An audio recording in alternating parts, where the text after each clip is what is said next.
you said something really interesting I wanted to pick back up on, which is, how people spend their time does matter. It does matter to them. And it's not that this is what leaders get concerned about. Well, if I just tell people to question work, they're not going to do it. People will work very hard on things that they feel they're making a difference on. Yeah. And that's the difference, which is, if you get people engaged on something they are passionate about, they are all in. But if you're not going to get them engaged around stuff that are time sucks. So to your point, reading the room, that's very, very important. Yeah. And that's and just to parse it, just to date, making a difference. It's not like this high-minded thing. I'm going to go build a well in a developing country. No, it could be making a difference. Like, wow, there is some really fertile ground here for me to develop a capacity that I've been hungry for, in this project as a vehicle for it. Or it could be going and building a well in a developing country. It could be. It could be. But I think it is as simple as that, which is, it's not like people need to come to I have a training business. That's what we do in New York. And it's not like they come here and say, I know I came on to do marketing, but now I want to be a world-class trainer around the world. That's not what they came for. What they came for is to actually get projects where they can really flex their creativity and do their thing in marketing. So let's give them that. So I think you're right. If they feel that it's building something for them, they'll build something for you. Yeah, we could talk about this all day. This is where I think we mix up, going back to your beanbag chairs, cultural aesthetics and really cultural impact. So to me, I think the biggest realization for me has been that culture isn't about benefits, because I give amazing benefits at my company.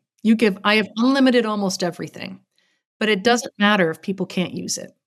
Yeah. But that was the joke at Bloomberg. They had these meditation rooms and no one could use them because they were all people taking conference calls. What a metaphor. Right? And I was like, that's so true. Right. And no one wants more yoga discounts. You know what they want? Meaningful work. Culture is the work you do every day. And that's why simplification matters. And that's such a great metaphor because, especially in financial services, this asset is idle. This asset is idle. That's so true. And especially in New York, real estate, it's like, oh, you want to use a meditation room?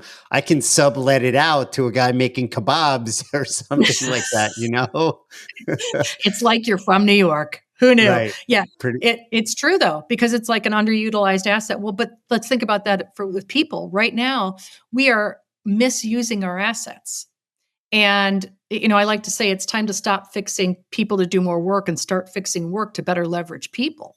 And we're using them in meetings and emails and processes and CYA stuff and proving they're working. And I think there's some of that. I mean, look, I run a company. I need my people to show that they're working, but it's not I need them to prove it to me by having excessive meetings. I need them to get big projects done. So let's shift the focus of where we spend our time. That's the point. That's what we want to do. Right.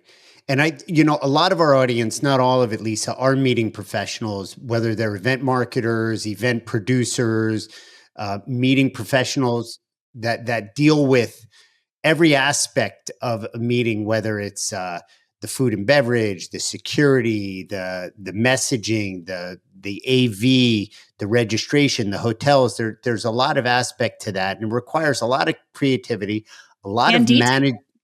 What's that? And detail and energy. And more than ever, nobody can do it all. And you might have a spreadsheet for the 19 hotels for the 4,000 people at your event. But at the end of the day, how are you managing that energy? And we've talked on our podcast with other guests about big rocks versus small rocks. Well, there's that. But the one thing, I will say besides saying no, the number one exercise, I was just on with a big pharmaceutical company before this podcast, is killing stupid rules. That's the number one thing they like to do. And the reason why is because it gives people permission and a vehicle to get rid of things. Because they're, like complexity is like a weed, it grows back. And, the beauty of what I do is nobody argues with me. Nobody comes to me and is like, no, we don't have any complexity. I mean, it's an easy thing, but the benefits it gives them, they see like when they kill stupid rules is they immediately, it's like a catharsis, people let their shoulders down and they're so energized. Like, oh my God, I just got time back. This is amazing. and it's immediate impact and they feel empowered. And that's what people are desperately wanting Yeah. control and empowerment, not they're not doing this stuff for shareholder value. They're not. No Yeah. one's waking up for shareholder value, but they are waking up to do meaningful things and to get rid of stuff that's holding them back. That is a sense of control that people desperately want, and that's what simplicity gives them. It's free. Let them do it.